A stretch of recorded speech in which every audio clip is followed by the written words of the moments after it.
Hey guys, what's up?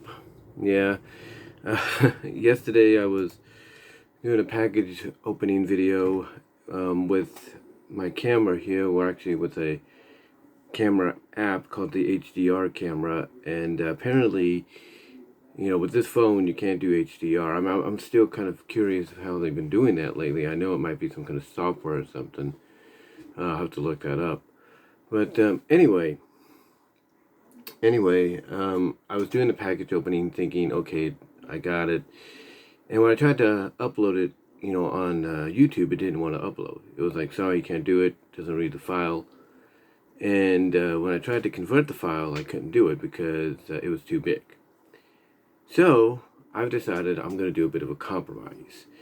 Instead of doing a package opening video, I want to show you the stuff that Frank Hill just recently sent me. It's not that much, but these are the things that Frank sent me that I got on Friday. I mean, I was working at that time, and so this came when I was at work. It came around, I think, around 1 o'clock or something like that. So I got it when I got home, and I got home late, of course, as a lot of you know. But the stuff that Frank sent me was, right off the bat,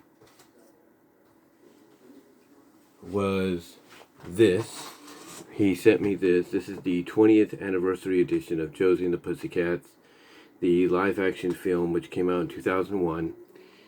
And as I said originally in that video, and I've talked about this before, I saw this in the theaters. And the catch is I was the only one in the theater when I saw it. Long story short, where I used to live in Lawrence, Kansas, my apartments were like here, or like right here, the theater right here. So it's just like a walk right across. Basically just a walk right across. I was just trying to think of what I was going to say there. I do apologize for the pause. But like I said, it was just a walk right across. So for example, like here's the apartment, here's a fence, walk through the fence, boom, there's the theater.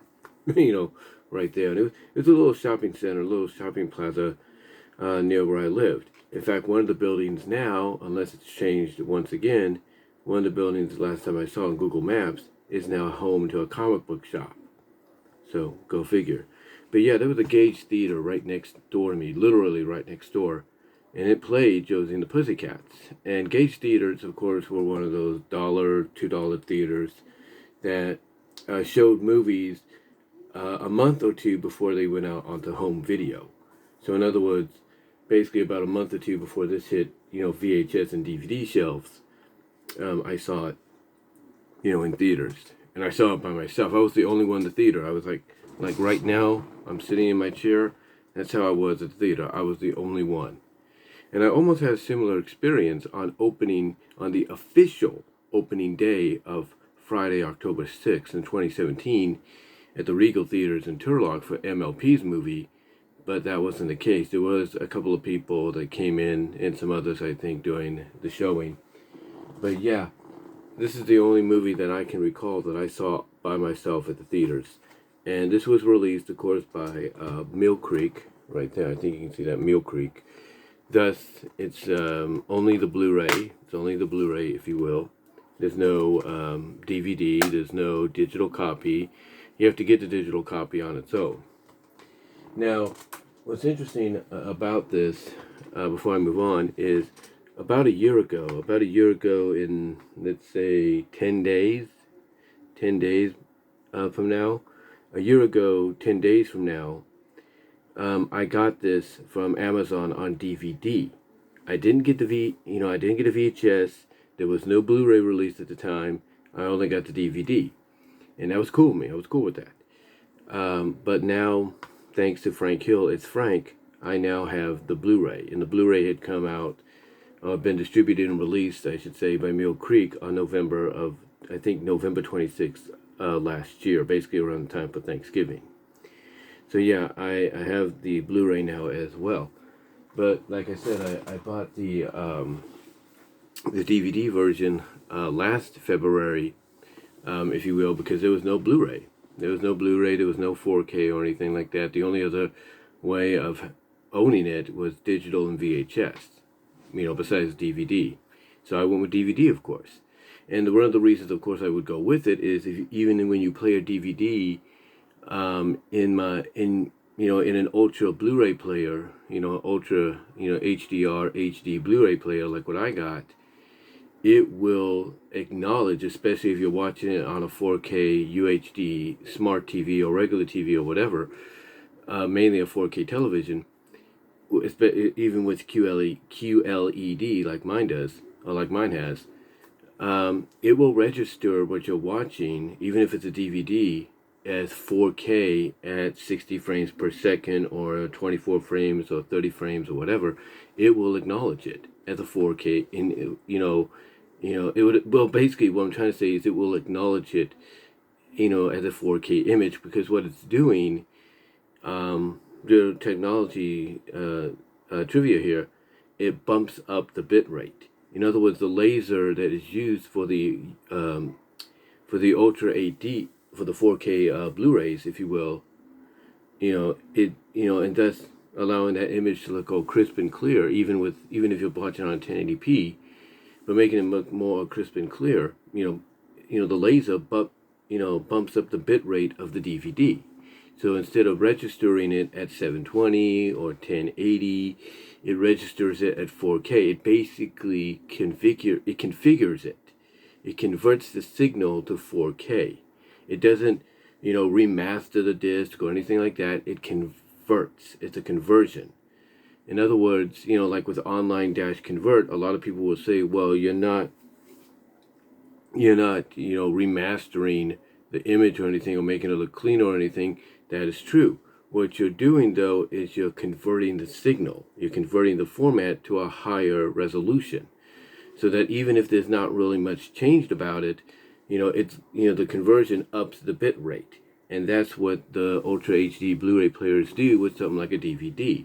It ups the bit rate to a higher resolution, so that even though you're watching a 720, 480, or at times slightly high 1080p DVD, and you're playing and watching it through your Ultra Blu-ray player and your 4K television, it's going to read it as a 4K image, because the image, is being bumped up thanks to the technology in the player. It's upping the bit rate, if you will. It's converting it, basically. It converts the signal, if you will. That is why when you have these, let me see if I have it here. Let me see if I have one here with me. Here, I think I do. I think I have it here somewhere. Yeah, here it is.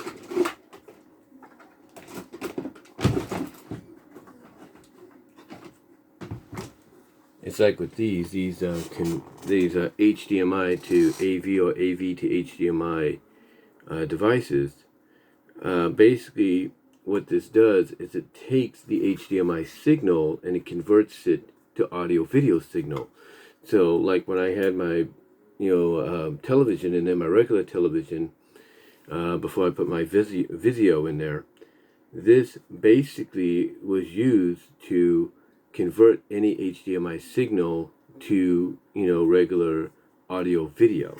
So in other words, you put the HDMI here, and then you put the audio video cables here, and it sent the signal, it converted the signal to be recognized, as an audio video signal. The same with another one that I have stored away somewhere here, where it basically does the opposite. It converts the audio video signal.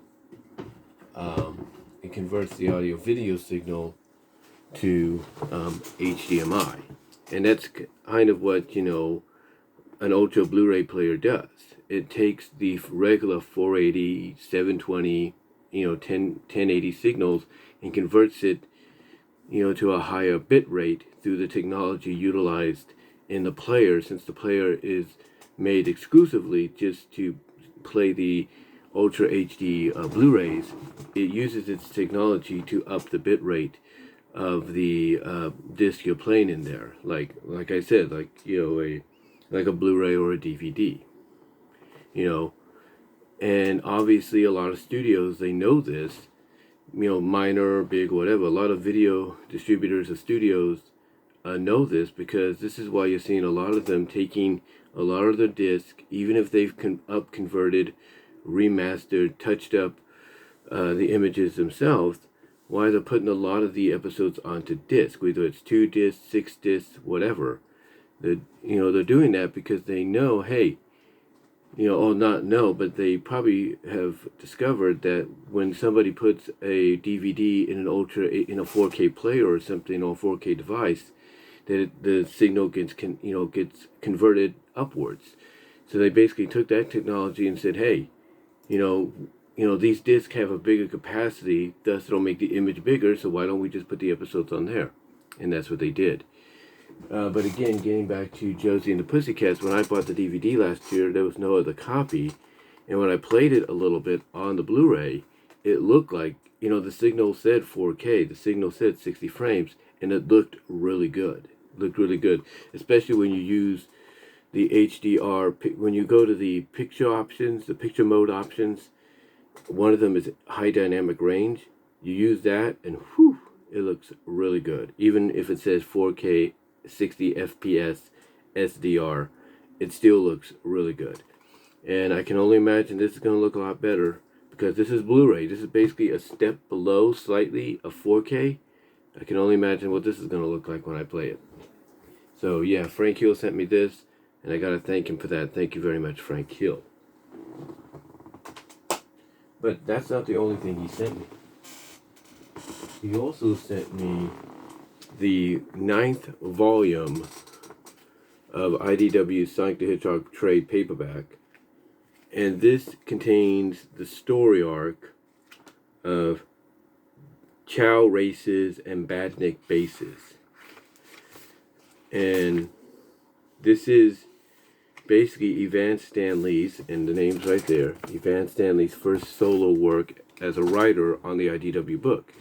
Now, she has wrote before for the Archie book. She's also works on her own fan webcomic, fan fiction story, Ghosts of the Past, I think, which looks really good. So yeah, she has experience in this.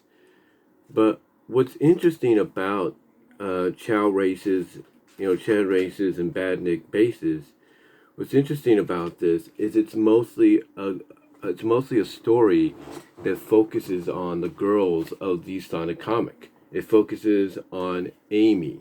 It focuses on Rouge. It focuses on Cream, if you will. It focuses on them. If you coin a phrase, it focuses on them right off the bat. As you can see right there, it focuses on them. But it also focuses and introduces us to a new character in... Let me get a good picture of her.